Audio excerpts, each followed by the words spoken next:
Boa noite, tudo bem com vocês? Então, vamos começar mais uma live aqui no canal Somos Espiritismo. E hoje vamos receber o Marcel Souto Maior. Ele que é jornalista, escritor e biógrafo do Chico Xavier e também de Allan Kardec. Brevemente ele vai estar aqui conosco. Muito obrigado a Carla Vaz, Débora, Espiritismo Sem Fronteiras, o Raul, muito obrigado pela presença. Muito obrigado a todos. Olha, o nosso convidado aqui, Marcel Souto Maior, e vamos ter uma noite muito interessante. Olá, Marcel, boa noite. Oi, Ed, boa noite, tudo bom? Tudo bom? É um prazer enorme te receber aqui no canal Somos Espiritismo. Muito obrigado por ter aceitado o convite. Prazer meu, viu? Uma alegria estar aqui com você, com todo mundo que está aqui nos acompanhando agora. Estou vendo as pessoas entrando aqui no seu canal, que bom, que alegria. Isso, que coisa boa. Pois é, Marcel, eu estou falando aqui de Brasília, que é a sua cidade natal. Isso. Tá muito quente. E você está no Rio. Eu estou no Rio. Aí já choveu um pouco, não? Como é que tá? Começou a chover em Taguatinga. Choveu em Taguatinga hoje. Amanhã chega aqui pra gente. Quantos dias já sem chuva, Ed? Ah, Foi mais de 180, mais de 150, não foi? sim, beirando 160 por aí. Já tem muito Hum. tempo sem chuva, é verdade. Nossa, eu me lembro da minha infância, viu, Ed? Eu me lembro da minha infância que a grama bastava um caquinho de vidro, tá na grama, né? Que o sol batia no caco de vidro, refletia e incendiava, né? Faz o efeito lupa, exatamente. Acontece isso, infelizmente. É muito seco, Acontece, né? exatamente. Eu me lembro de eu indo para o colégio, né? Minha mãe que levava, né? E aqueles gramados todos queimados assim em volta, né? Mas o céu de Brasília compensa tudo, né? A verdade é essa, né? Ah, Vamos sim, falar. o céu dessa cidade maravilhosa aqui é o mar, né? É isso, exatamente. Esse é o mar. É. Pois é, Marcelo, eu estava falando aqui, né, que você é jornalista, é escritor, é, publicou livros como, por exemplo, As Lições de Chico Xavier, As Vidas de Chico Xavier, Kardec, uma biografia, e também tem Por Trás do Véu de Ísis, né? Isso. E a biografia do Chico Xavier rendeu pelo menos 2 filmes, e a biografia de Kardec rendeu o filme, né? Kardec, que mais de Sim. 750 mil pessoas foram à sala de cinema assistir esse filme. E ele hoje está disponível também na plataforma Netflix. Ou seja, Isso. realmente proporcionou assim muito conhecimento, né, para quem se interessa pelo Chico Xavier e Kardec também. É assim, muito interessante. Eu já li os livros e realmente eu gosto assim do seu estilo, assim, você não passa pano, não é aquela coisa chapa branca, assim, você fala realmente da figura humana mesmo. Isso é Uhum. muito interessante. É o que falta um pouco em certas biografias espíritas, né, pelo que eu vejo. É. Mas é bem isso, né, Ed? Eu me obrigo muito a ter esse olhar o mais possível, mais distanciado possível, né? Eu tento me colocar nesse território como um jornalista mesmo, e mostrando o quê? A humanidade dos personagens, né? O Chico mesmo, ele se colocava como uma pessoa que tinha defeitos, que tinha contradições. O próprio Kardec também, né, se colocava como uma pessoa que vivia entre altos e baixos. A trajetória dele é uma trajetória de dúvida, né, de descrença numa fase inicial, de relutância, inclusive, em investigar os fenômenos que ele considerava, ele quase que desprezava no início, né, como cientista, falava, não vou investigar mesas girantes. Então, mesmo esses dois homens que eu biografei, eles tinham uma relação com as próprias trajetórias e com o próprio perfil deles, né? É uma relação muito é, crítica e distanciada mesmo. Somos humanos. Então, na verdade, como jornalista, o que eu tento é entrar um pouco na pele deles, dentro e enxergar o mundo através do ponto de vista deles, que é um ponto de vista que também enxerga as próprias fragilidades, que são humanas, de todos nós. Né? Perfeito. Marcel, antes da gente entrar no tema, assim, você podia falar um pouco de você, da sua biografia, assim, eu sei que você trabalhou mais de 20 anos como jornalista na Rede Globo e ajudou, inclusive, a criar programas lá, tal. Você pode só falar para a gente um pouquinho, para a gente conhecer Posso. melhor você, por favor? Pois é, eu nasci em Brasília, como você falou, né? Eu vim para o Rio criança, e aí eu me formei em jornalismo na PUC, Rio de Janeiro, e eu comecei a trabalhar, na verdade, como repórter e como subeditor de jornal impresso, né? De jornal, e sempre nas editorias de cultura. E aí depois eu trabalhei no Jornal do Brasil durante algum tempo e depois eu fui para a TV Globo. E aí na TV Globo eu comecei como editor do programa Fantástico. Estou na Globo até hoje, são mais de 25 anos lá. Então no Fantástico eu comecei como editor e aí depois eu participei da implantação da Globo News, que é um canal que eu adorei ter participado da implantação. Trabalhei com uma referência para mim querida, que é a Alice Maria, que é uma referência para a minha geração inteira. Então, trabalhei com ela, trabalhei com o André Trigueiro também, me lembro dele muito querido ali, a gente começando junto. Aí depois de implantar a Globo News, ajudar na implantação, eu fiz aquele programa que deu medo em muita gente, que é o Linha Direta, e eu era redator-chefe do Linha Direta, redator final, e eu sei que muita gente perdeu o sono com aquele programa, e eu fiquei muito tempo lá, era com o Marcelo Rezende, e aí depois do Linha Direta, eu fiz um programa de que eu me orgulho muito, que eu ajudei a conceituar e a implantar junto com o Caco Barcelos, que é um ídolo para mim, uma referência, que é o Profissão Repórter, e né, os bastidores da notícia, os desafios da reportagem, né, com o Caco Barcelos. Eu trabalhei com ele 6 anos nesse projeto, e aí depois eu fiz outros projetos como o Na Moral, com Pedro Bial, né? Então, assim, né, eu me lembro uma vez, muito engraçado, essa história eu não costumo contar não, mas eu vou contar para você. Uma vez eu estava selecionando um repórter novo, né, para a equipe do Profissão Repórter, e aí tava lá eu estava entrevistando várias pessoas. E aí chegou um candidato, né, e falou para mim assim: desculpa te perguntar, você não tem nada a ver com aquele Marcel que escreve aqueles livros sobre Chico Xavier, né? Eu falei: não, acho que não, né? É claro que ele não passou no teste. Por quê?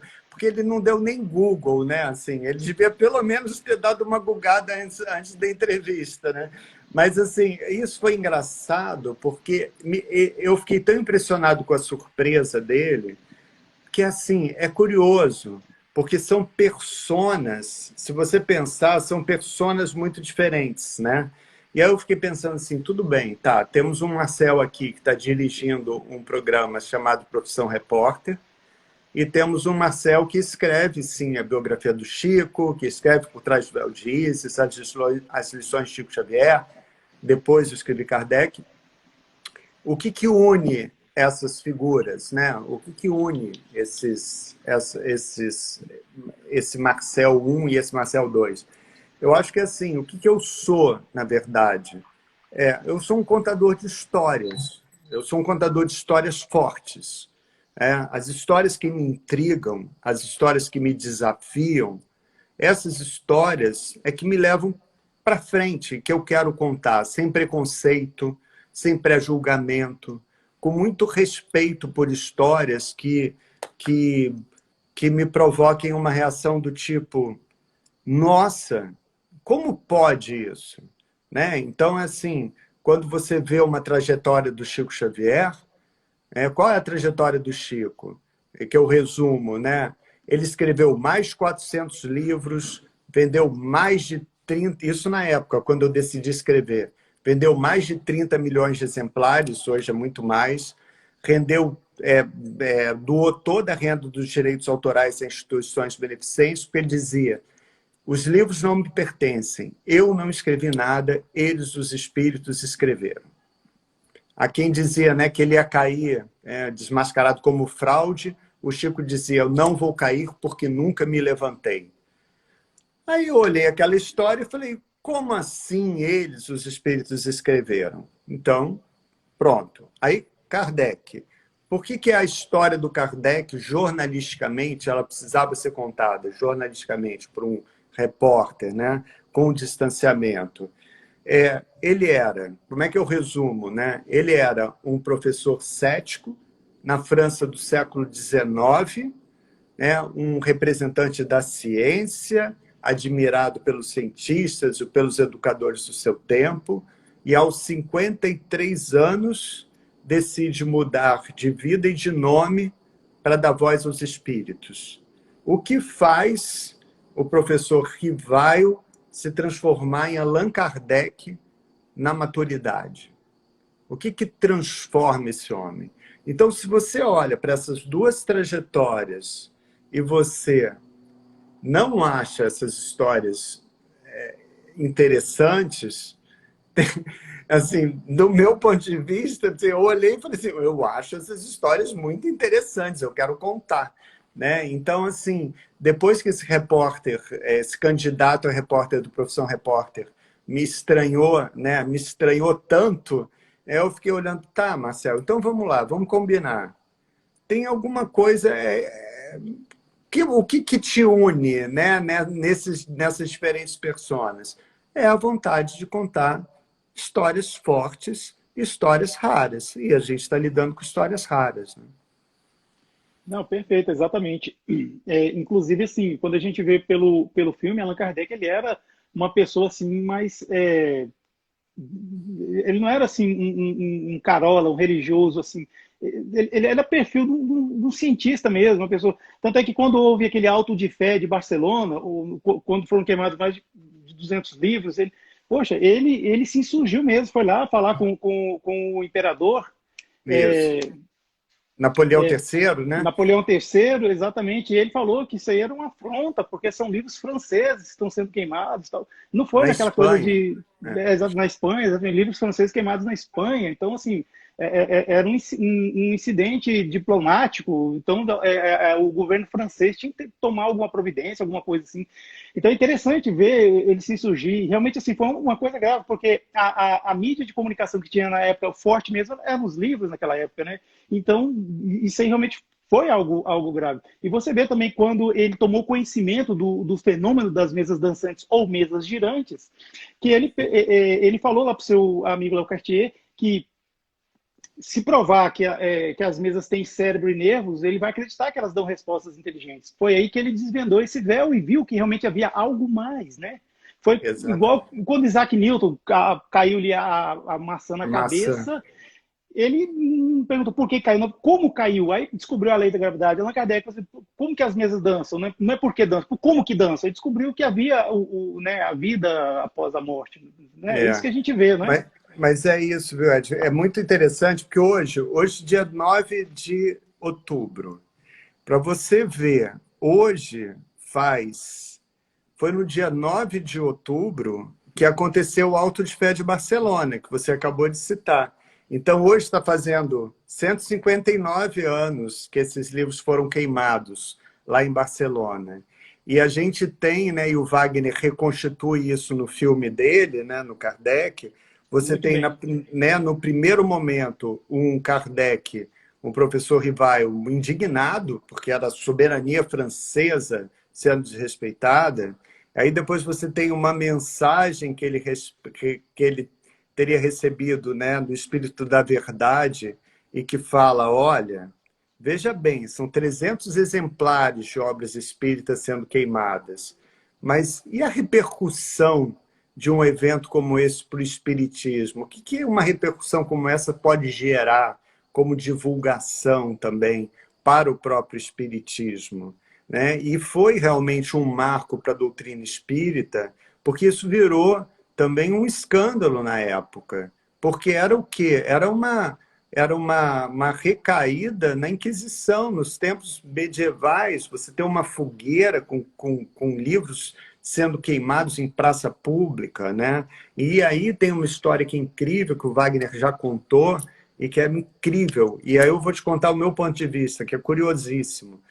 Que eu estava em casa, e aí eu estou em casa e o Wagner me manda uma mensagem pelo WhatsApp, e aí ele fala, olha isso. Aí eu olhei e eu não sabia nem que ele estava filmando aquela cena aquele dia, né?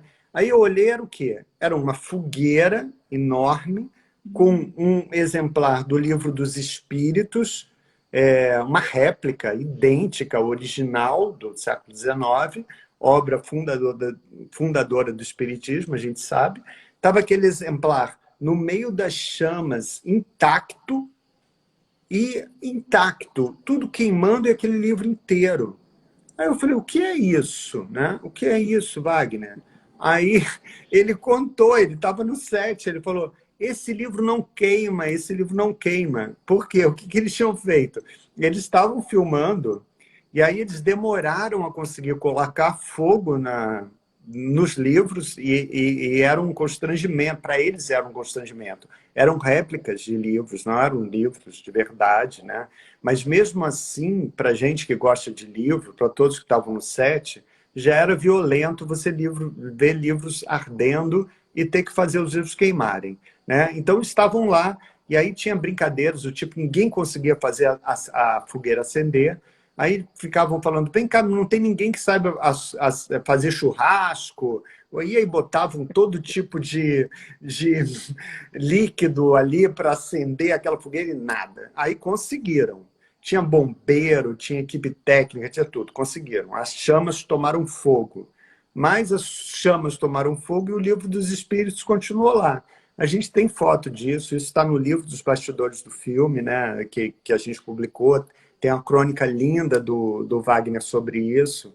E eu achei muito curioso a gente ter a nossa live, né, na verdade, no dia do aniversário desse evento, que foi um marco, né, para a divulgação da doutrina. Honestamente falando para você, viu? Isso foi por acaso. Agora, uma amiga aqui, a André, falou que o Wagner de Assis colocou essa foto hoje no Insta dele. E também o Wagner de Assis, ele já esteve aqui conosco fazendo live também. Ele contou sobre esse evento aí. Foi realmente algo sui generis, né? Assim, para a gente pensar, né? Que mensagem será que tem nisso, né? Mas, Marcel, me diga uma coisa.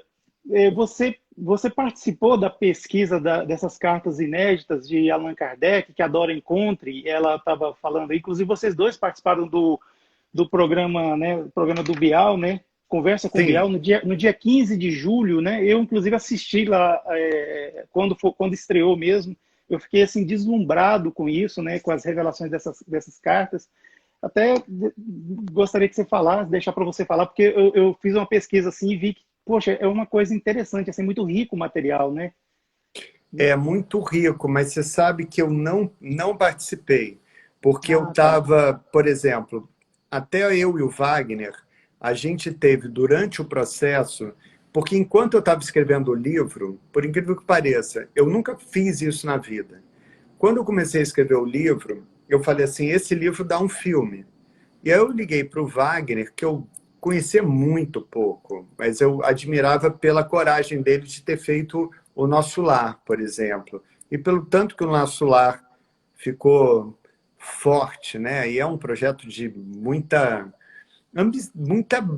coragem mesmo, né? Você pega o livro mais difícil e desafiador do Chico e você coloca na tela, né? E eu falei, se esse livro Kardec virasse filme, eu gostaria que o Wagner dirigisse. Eu liguei para ele e propus e ele aceitou. Então a gente foi junto. Eu ia escrevendo o livro e ia mandando capítulos para ele, bem antes da publicação.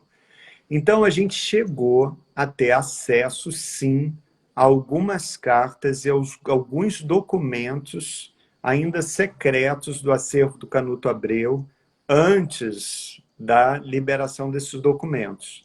Mas a gente não teve autorização para divulgar. Então, esse acervo ele está sendo disponibilizado agora, né, pela Fundação André Luiz, através do portal Projeto Allan Kardec, que está sendo organizado pelo grupo incrível lá de Juiz de Fora, que é da Universidade Federal de Juiz de Fora, que é liderada pelo Alexander Moreira Almeida, que é o psiquiatra Alexander Moreira Almeida. Então, é um grupo que está, assim, vocês entrando no site, imagino que você já tenha entrado, mas quem está nos ouvindo, é lindo o projeto deles, porque eles pegam a carta do Kardec, eles colocam a tradução, e aí você tem, para quem que ele mandou essa carta? Quem que respondeu essa carta? E quem é essa pessoa? Quem é essa figura para quem ele mandou? Então você tem também os perfis dessas pessoas, você tem um contexto, né? Todas as informações sobre aquela troca de correspondência. Então esse trabalho muito aprofundado está sendo feito agora, né? Mas eu não consegui acesso, autorização para publicar esses documentos antes. E aí, quando o livro saiu, aí eu fui para outros projetos, aí eu fui para os meus projetos de TV e tal, e o Kardec foi para essas outras instituições. Ah, entendi, exatamente. É. Marcel, eu vou aproveitar e já fazer umas perguntas que as pessoas estão colocando aqui. O aprendiz espiritista perguntou qual a relação do Marcel com o espiritismo, né? Qual a sua relação com o espiritismo, por favor? É de admiração, assim, né? Eu não me declaro... Eu falava pro presidente da FEB, que eu adorava, que era o Nestor Mazotti, né? Eu adorava o seu Nestor Mazotti. Adoro, né? Enfim. E aí eu brincava muito com ele. Eu falava assim, seu Nestor, eu sou um jornalista nesse território. Então, assim, eu preciso ser objetivo. O que eu encontrar de estranho, eu vou escrever que é estranho. E eu vou escrever com o máximo de distanciamento sobre esse território. Eu não tenho uma fé consolidada. Eu vivo entre altos e baixos. Tem dias que eu acredito, tem dias que eu duvido. Essa questão da morte, para mim, é uma questão que me mobiliza ainda hoje e tal. E aí, mas ele sentia, ao mesmo tempo, a minha admiração pela doutrina. É óbvio, não dá para eu falar que eu não admiro, né?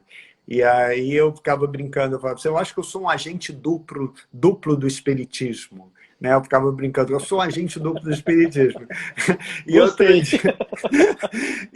dia o Rossandro, maravilhoso numa live, me definiu, demorou uns 25 anos para alguém me definir bem, que foi, Marcel, você é um espiriteu, né? Espiriteu, que é uma mistura de espírita com ateu, né?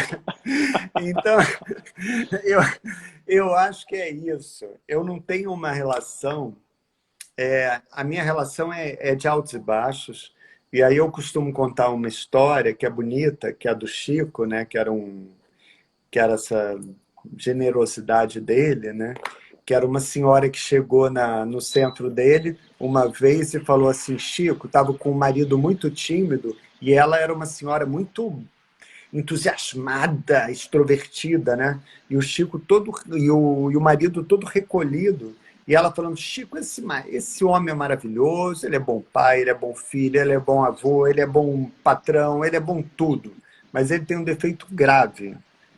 Ele não é espírita. E aí o Chico falou, mas se ele é isso tudo, ele não mexe não, ele não precisa ser espírita de jeito nenhum. Né? Então eu acho assim, respondendo à pergunta, né? Qual é a minha relação com o espiritismo? É de admiração. Como é que eu vejo o espiritismo? É uma doutrina que dá infinitamente mais do que pede.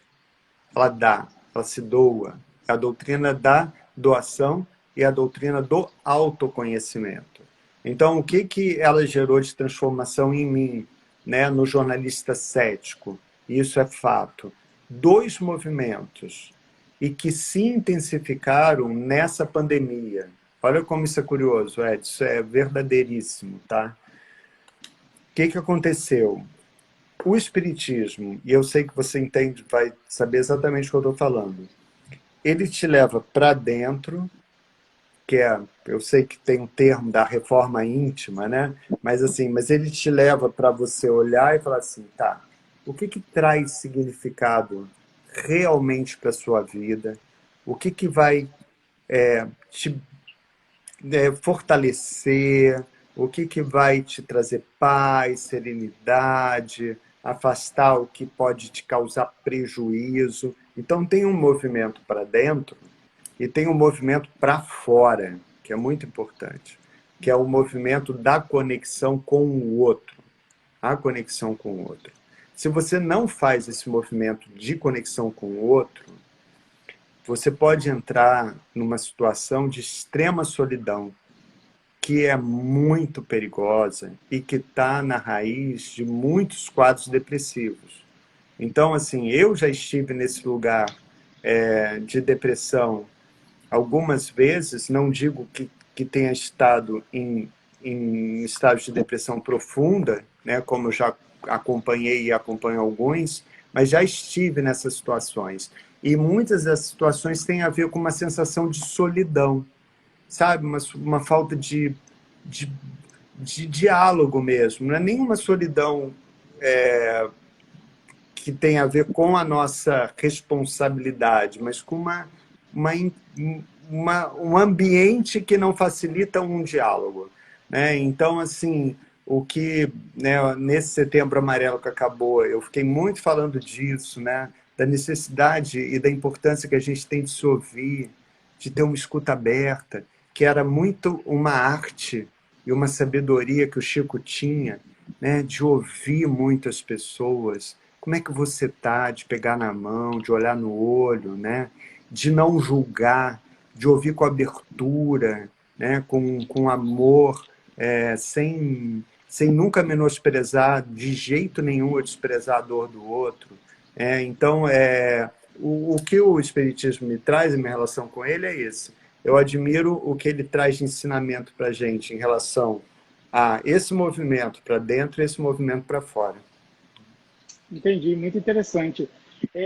Olha só, é interessante ver essa sua visão assim isenta, porque o Espiritismo ele não é bem uma religião. Ele tem como princípio, né, a ciência, filosofia e religião, mas ele não é uma religião estruturada, onde tem um líder, que aquela hierarquia, o que a gente vê em muitas religiões assim, tem aquele segredo, um misticismo, né, um mito, sei lá.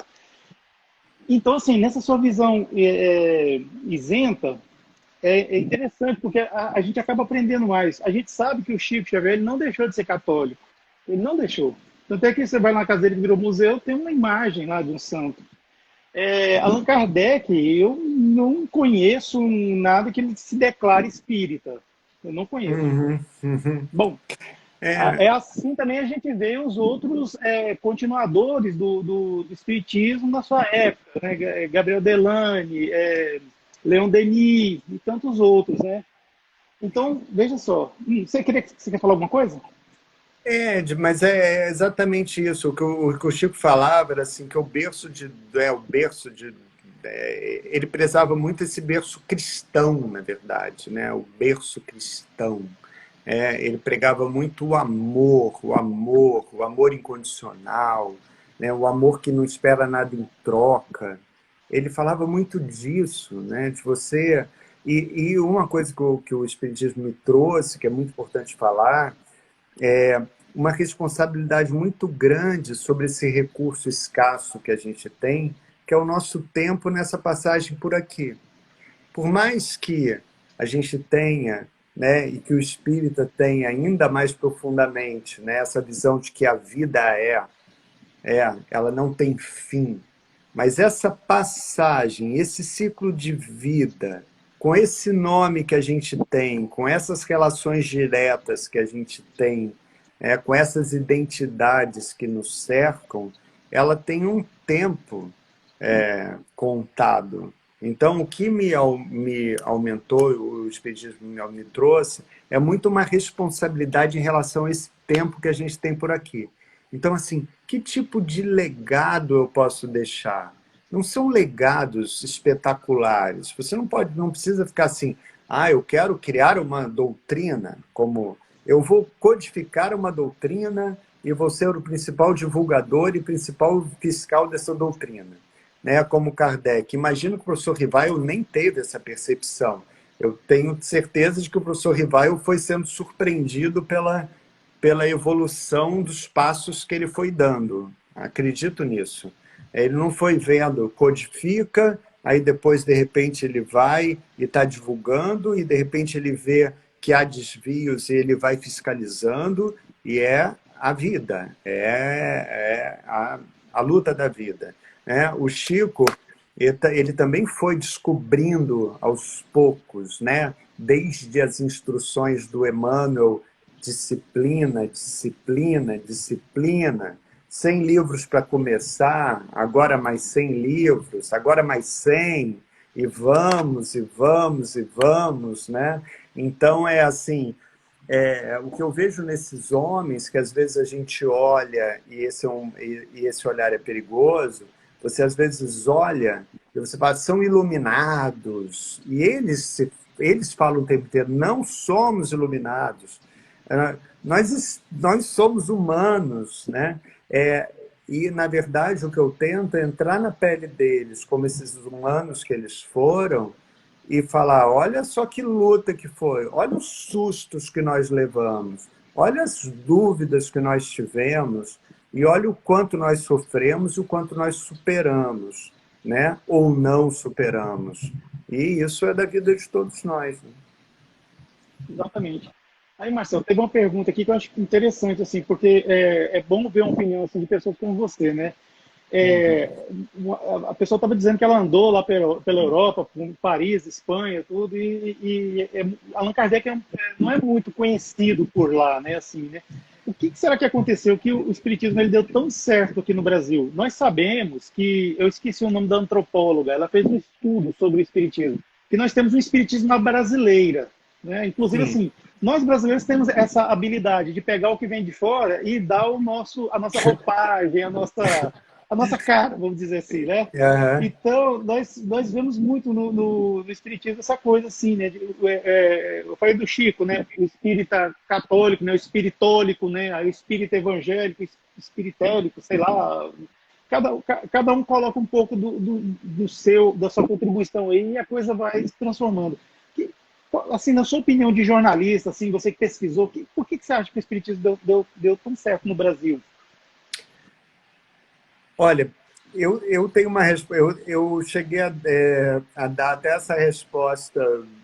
Eu não sei, no Conversa com Bial, eu até dei essa resposta que eu vou repetir aqui. Eu acredito muito nela. Parece que é a resposta de biógrafo de Chico Xavier, fascinado pelo personagem, né? Mas é a minha resposta mesmo, madura.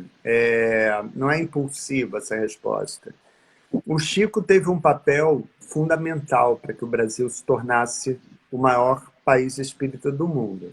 E, assim, um dos marcos, né, dessa virada foi, por exemplo, o Pinga Fogo, da TV Tupi. O Pinga Fogo, ele alcançou quase que 100% de audiência na madrugada no Brasil. E ele teve uma segunda edição em 2 anos. E a entrevista, ela fez tanto sucesso, porque mostrava um Chico Xavier ao vivo, conversando com Emmanuel e falando, eu estou aqui com o meu guia espiritual Emmanuel está falando isso, está falando aquilo. E ele termina a primeira entrevista fechando os olhos e durante 4 minutos psicografando um poema atribuído a um poeta morto 20 ou 30 anos antes daquela... Imagina isso hoje, por exemplo, hoje, numa Globo, você ter uma pessoa que vai e fecha os olhos, isso pela primeira vez na história, né? E que está falando com aquela suavidade, com aquele carisma que ele tinha, sem nada afoito, nada vaidoso. Então, aquilo causou um impacto absurdo. Então, eu acho que um divisor de águas forte foi o Pinga Fogo, e depois você tem um Chico sendo homenageado por grandes ídolos brasileiros. Eram Xuxa, Roberto Carlos, um especial da Globo com Tarcísio Meira e Glória Menezes. Então ele vai virando um grande ídolo popular. né? O Vanucci, que era um diretor da Globo muito influente, muito importante, conduzindo campanha para a indicação dele para o Nobel da Paz. Então, é claro que isso teve, e uma Globo que batia recordes de audiência, né, no Brasil inteiro. Então, claro que isso foi transformando ele num ícone. Então, eu acho que teve essa força, sim. Ele foi muito importante para isso. Exatamente. O espiritismo no Brasil, ele tem antes de Chico e depois de Chico, né? Assim, a gente entende bem isso aí e tal. Mas, É. assim, no caso, assim, que me escapou, que eu ia te fazer uma pergunta, era sobre Allan Kardec, assim, foi difícil para você conseguir reunir os documentos, assim, a pesquisa, você fez a pesquisa bibliográfica ou você foi direto na fonte, assim, em arquivos, assim, Nossa, olha, foi dificílimo, foi dificílimo. Olha, eu vou te falar, assim, eu quis desistir algumas vezes do livro, para te falar a verdade, porque foi muito difícil. Porque quando eu estava fazendo a biografia do Chico, eu tinha o Chico, né, ainda vivo, né, idoso, mas estava ali. Tinha os amigos, eu tinha fontes diretas, né? Enfim, eu tinha as fontes vivas. No caso do Kardec, eu não tinha fontes vivas, nem descendentes ele deixou. Então, e eu tinha, como, né, eu estou vendo várias mensagens aqui, estou vendo aqui a Patrícia também, estou vendo algumas pessoas queridas que me acompanham também nas redes. É, e e você tinha, assim, lá em Paris, isso que algumas das pessoas falaram, e na França, os brasileiros conhecem o Kardec infinitamente mais do que os franceses. Então, não dá para comparar. A gente vai no túmulo, no Père Lachaise, no cemitério onde o Kardec está, você tem muitas homenagens, e homenagens incessantes de brasileiros ao Kardec, muitos brasileiros. Não são muitas coroas de flores que têm uma assinatura de um francês, são raríssimas. Então, para mim foi muito difícil. Aí, o que aconteceu e que realmente me salvou, né, foi o seguinte: eu não queria escrever um livro que repetisse conteúdos que livros anteriores tivessem publicado. Eu até poderia usar o meu texto jornalístico para reescrever aqueles conteúdos, mas e aí, né? Não é bom isso. Então, como é que eu solucionei? Eu fui para a Biblioteca Pública de Paris e aí eu mergulhei na Revista Espírita, nas várias e várias e várias edições da Revista Espírita. O professor escreveu de próprio punho, durante 11 anos, quase que todos os artigos daquela revista. Mês a mês, né? Eram edições mensais, mas aquilo era o grande trabalho dele diário, enquanto respondia as cartas vindas de todo mundo. Entre um livro e outro, ele estava escrevendo Revista Espírita. Então, ali eu encontrei a voz do Kardec, a voz do Kardec. Porque na revista, ele fazia reflexões sobre o passado, ele anunciava o que estava acontecendo no presente, ele compartilhava conversas que ele tinha na sociedade espírita, ele alertava sobre perigos que a doutrina podia estar passando, sob o risco de fraudes. Ele fazia discursos na defesa de que você precisava trabalhar em favor do outro, que qualquer um poderia questionar, por exemplo, fenômenos, mas quem há de questionar a caridade? Então ele cunha o fora da caridade não há salvação. Então você tem a voz do Kardec. A Revista Espírita ela é muito autobiográfica. E eu só descobri quando realmente eu entrei no desespero da escrita, viu, Ed? Porque eu olhei e falei assim, mas onde que eu vou encontrar alguma coisa nova? E por incrível que pareça, eu encontrei na Revista Espírita. Foi a voz dele. Nas várias introduções novas, nas notas de rodapé de cada edição, nos pós-fácios. Ali tinha vários detalhes que foram me levando a novas facetas do Kardec. É interessante assim, ver como que era também o Kardec na sua vida privada, na sua vida, assim, como pessoa, né? Como ele era casado com uma professora, ele também sendo professor, ele enfrentou toda aquela opressão que estava a França estava passando com Napoleão III, que ele se declarou imperador, né?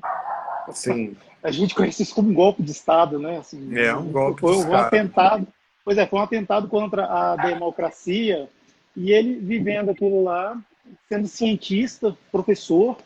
É interessante ver também que Kardec, sendo discípulo de Pestalozzi, que estudou no Instituto em Verdun, a gente vê como é que foi formando os conhecimentos desse homem, né? Porque Pestalozzi, ele pode-se dizer, ele era discípulo de Jean-Jacques Rousseau, o iluminista, né? Sim, Ele se sim, inspirava no livro de Rousseau chamado Emílio ou da Educação e ele aplicava isso na prática, Pestalozzi. Então, sim. Allan Kardec foi beber nessa fonte, ou seja, nesse Humanista. elo É, humanista, exatamente. Então, foi o que é, ele trouxe para a França. Inclusive, fica claro, assim, quando a gente lê a sua biografia que você escreveu e também no filme, porque ele isso. colocava aquela pedagogia mais libertária mesmo, assim, da pessoa aprender fora da caixa, vamos dizer assim, né? Eu sei que na época não se usava essa expressão, mas era aprender dessa forma. Então a gente vê assim a grandiosidade dessa pessoa, né, sem querer passar o pano. Mas ele também não era, ele era um homem da sua época, né? Então assim, infelizmente a gente vê algumas pessoas aí que não entendem o contexto, acusá-lo inclusive de ter sido racista, né? Mas se a gente lê o artigo da Revista Espírita de 1862, isso, Uhum, ele faz algumas citações lá entre aspas, que não são palavras dele. Então, assim, isso. a gente, infelizmente, Marcelo, nós vivemos um problema muito sério no Brasil, que é a falta de interpretação de texto. Né? É, algumas aspas saíram, você está certo. Algumas aspas, elas saíram de traduções, sabe? Assim, e quando você tira aspas ou você tira itálicos, mesmo itálicos, você coloca na fala do Kardec o que ele, na verdade, ele não estava assumindo como falas dele próprio, né? Isso aconteceu em alguns trechos, sim, né? Eu acho assim uma coisa que eu já sugeri, eu não consigo fazer isso por absoluta falta de tempo, mas por exemplo um projeto que seria lindo seria você fazer um compilado da Revista Espírita, né? Fazer uma edição de principais artigos da Revista Espírita assinadas pelo professor, mas indo na fonte original, da primeira das primeiras, indo lá, vai na biblioteca, vê lá a primeira edição, ou a terceira balizada pelo professor, revista por ele, depois de um certo amadurecimento, porque, porque ali você vai ter as devidas aspas nos seus devidos lugares. Então você tem uma questão da tradução, tem muito isso, né? A tradução também tem a ver com traição em alguns momentos, né? Tem uma coisa de traduzir, retrair também em alguns momentos, e você tem uma coisa do contexto, que você tem sempre que dar uma contextualizada.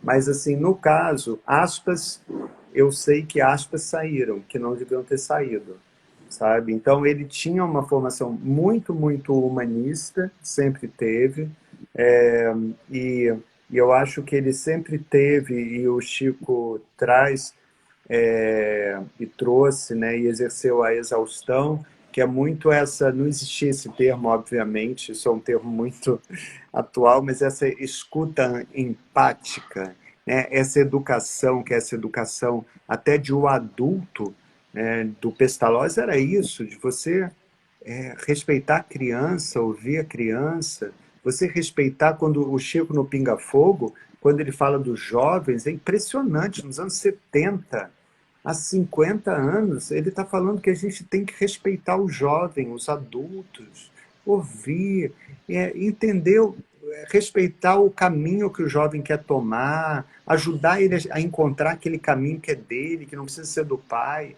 Imagina, em anos de absoluto autoritarismo, que a gente estava numa ditadura militar, e ele estava falando disso, né? Isso te leva a um Rousseau, te leva a um Kardec, que te leva a um, Rousseau, a um Pestalozzi, que te leva a um Rousseau. Então, são conexões humanistas. São conexões humanistas. Né? É isso. Pois é, incrível, assim, né? Assim, é maravilhoso, né? Assim, esse elo, assim. Realmente, né? Mas, Marcel, a gente está querendo chegar no final. Eu vou te fazer uma pergunta aqui, mas você fica à vontade, tá? Sim, É claro, pode sobre, é fazer. so, é sobre futuro. Sim. Você está trabalhando em alguma coisa assim? Que você poderia nos contar aqui, pelo menos assim, pelo menos dar um melzinho na chupeta para gente? Melzinho na chupeta é ótimo. Teve uma outra expressão que você usou no início que eu adorei também, eu esqueci agora, mas melzinho na chupeta também é bom. Boa. Mas o, eu tô acompanhando, mas o problema é que o trabalho deles teve que parar por conta dessa quarentena, né? Que é esse grupo de Juiz de Fora, que é da Universidade Federal de Juiz de Fora, que é do Alexandre Moreira Almeida, que eles lançaram uma convocação na internet para as pessoas que viveram algum caso de experiência de quase morte ou de lembranças de encarnações anteriores, que elas compartilhassem esses casos com eles, que eles teriam um grupo multidisciplinar para investigar esses testemunhos e essas lembranças. Então, eles tentariam, como Ian Stevenson, que era o maior pesquisador de EQM da história, né, dos Estados Unidos, da Universidade de Virgínia, eles se mobilizariam para buscar evidências dessas vivências extrafísicas ou em tempos anteriores a esse tempo agora. Então, essa é uma pesquisa que me interessa bastante, sabe? Mas, assim, por quê? Porque eu vejo assim, é como se eu escrevo a biografia do Chico Xavier, que é como se ele tivesse nascido com um manual de instrução, como eu falo, né? Ele veio para pôr em prática o livro dos espíritos, o livro dos médiuns. Aí eu escrevo a biografia do codificador, e, e aí eu complemento, como se fosse uma trilogia, com um olhar mais científico sobre esse mistério. É um mistério que desafia os céticos, por exemplo, ou que mobiliza os espíritas que são adeptos da fé raciocinada, por exemplo, né? E eu sei que são. Então, eu entraria, eu estou muito interessado nesse caminho agora, mas está parado porque como que eles vão fazer trabalho de campo? E eu acho que é um trabalho muito que não dá para fazer Zoom, não dá para a gente ficar fazendo. Tem que ir lá, né? Pegar na mão, né? Olhar no olho, é, ver carta, ver foto. Eu acho que. Então é isso. Eu tô nessa toada, assim. Mas e um outro projeto, assim, até eu vi aqui uma das mensagens, você se interessaria por fazer esse projeto da Revista Espírita? Eu não consigo, porque eu não vou ter tempo por causa das minhas demandas de televisão e outros projetos mais. É, mas eu, por exemplo, daria apoio de alguma maneira, ou ajudaria pelo menos um grupo a estruturar a narrativa, atuaria como um consultor, isso eu estou aberto a fazer. Olha, é muito interessante, porque até onde eu sei, na literatura espírita, né, eu não sou assim um leitor compulsivo, né, mas é pouco abordado esse tema da EQM, né, experiência de quase morte. E Isso, é um ponto assim tão instigante, porque ele meio que une a ciência com a religião, né? é isso. É. Porque você vê que é um ponto assim, um traço de união aí, De a gente percebe. convergência. É. Por- Exatamente, Porque essa equipe, né, que é uma equipe lá da Universidade de Juiz de Fora, ela tem doutores, tem pós-doutorado, doutorandos, assim, é uma equipe que mobiliza biólogos, físicos, é impressionante, historiadores, antropólogos e tal, e eles têm muito uma pesquisa, físicos, de mente, cérebro, Quais são os limites do... o que está aqui dentro da gente, ou o que está fora da gente.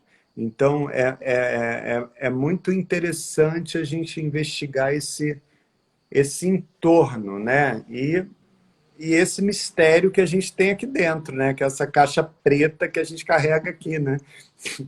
Que é uma caixa preta, né? Exatamente, é uma caixa preta que em determinados aparelhos a gente vê partes se acendendo, né? Então começa assim essa coisa. Mas, igual eu estava falando, é muito instigante isso aí, esse estudo. Assim. Eu realmente assim, não me recordo ver na literatura espírita, né, esses casos. Eu já vi assim, literatura, por exemplo, da medicina, normal, tudo, né? Alguns já se debruçaram sobre esse tema. Agora, realmente a gente vai ficar aqui na expectativa muito grande, viu, Marcel? Eu estou na Saiu. torcida. Olha, eu estou adorando ver aqui a Priscila também. Estou vendo aqui, olha, da Faculdade de Medicina da Universidade Federal de Juiz de Fora. Tem um monte de gente aqui acompanhando a gente. Eu espero que... Exatamente. Eu só fico na torcida, gente, para que vocês consigam ir em frente. Eu vou estar acompanhando. Se eu puder escrever sobre esse trabalho, eu vou estar escrevendo. Vou estar com meu bloquinho, com minha canetinha e vamos embora escrever, né? Pois é. Marcelo, faltam 9 minutos para nós terminarmos a nossa live. Infelizmente, né, o Instagram limita em Eu 60 sei, eu sei. minutos, né? Eu gostaria de dizer para todos que estão acompanhando a gente aqui que essa live vai ficar salvo no IGTV do canal Somos Espiritismo. Olha, eu gostaria muito de agradecer de coração a Magali, que foi a pessoa que fez a ponte assim, entre nós, ajudou bastante mesmo. Ela que vive num corre muito grande, mas assim, ela fez todas as comunicações. Agradecer muito a ela o empenho dela, assim, né, porque ela é uma das responsáveis por essa live estar acontecendo. E também, claro, como não poderia deixar de ser, você, por ter aceitado, por ter confiado no nosso trabalho e estar aqui, realmente dispondo do seu tempo, né, para falar para nós sobre esse grande mestre aí, que é Allan Kardec, né, no seu aspecto humano, de pessoa mesmo, assim, porque muitas pessoas pensam que até Allan Kardec foi um espírito, não é isso. Ele era um homem igual a gente, né? Vamos dizer assim, na época dele ele pagava boleto, aquela coisa toda e tudo mais, né? Mas é obrigado mesmo, viu? Ed, muito obrigado a você, tá? Pela confiança, pelo espaço. Muito obrigado também a Maria e a todos que estão nos acompanhando aqui, tá? Vocês são muito queridos aqui, estão me fazendo companhia nessa pandemia toda. E vamos firmes, tá? Que vai passar. Daqui a pouco a gente está até conseguindo se encontrar ao vivo, quem sabe, né? Oh, Em nossa, breve. anseio por isso. Bem, como eu disse, eu gostaria de pedir assim, para quem ainda não segue, seguir lá o @Marcel Souto Maior Oficial, né, no Instagram, Uhum. a sua conta, né, no Instagram. Isso. E também, por favor, quem ainda não segue, ajude a gente, siga a canal Somos Espiritismo, @Somos_Espiritismo. Siga lá, a gente sempre está fazendo lives assim, com pessoas interessantes, notáveis, como o Marcel, que está aqui conosco. Eu já E é sigo, isso. eu já sigo. Olha aí, pois é. Eu também já sigo o Marcel, né? Aliás, sigo o Marcel antes de existir Instagram, né? Pois é. Então, eu agradeço muito mesmo de coração, viu, Marcel? Foi muito bom essa live. Você falou coisas assim maravilhosas mesmo. Essa noite foi toda especial. Você quer dizer mais alguma coisa enquanto a gente ainda tem tempo? Nada, eu quero só dar um beijo para vocês e dizer assim, olha, que tudo passa para a gente ficar firme e que essas lives, elas são legados que a gente deixa, sabe? Eu falei em legado, são legados que elas ficam e a gente escuta e a gente vai juntos encontrando caminhos e vai encontrando paz. E o segredo é a gente viver um dia de cada vez e a cada dia se conectar com a gente, se conectar com o outro, porque aí a gente vai se equilibrando. Mas é isso, Exatamente. É não isso é? mesmo. Exato, com Mas certeza. muito obrigado a todos, tá? Eu também agradeço a todos aqui, você também, Marcelo, de novo.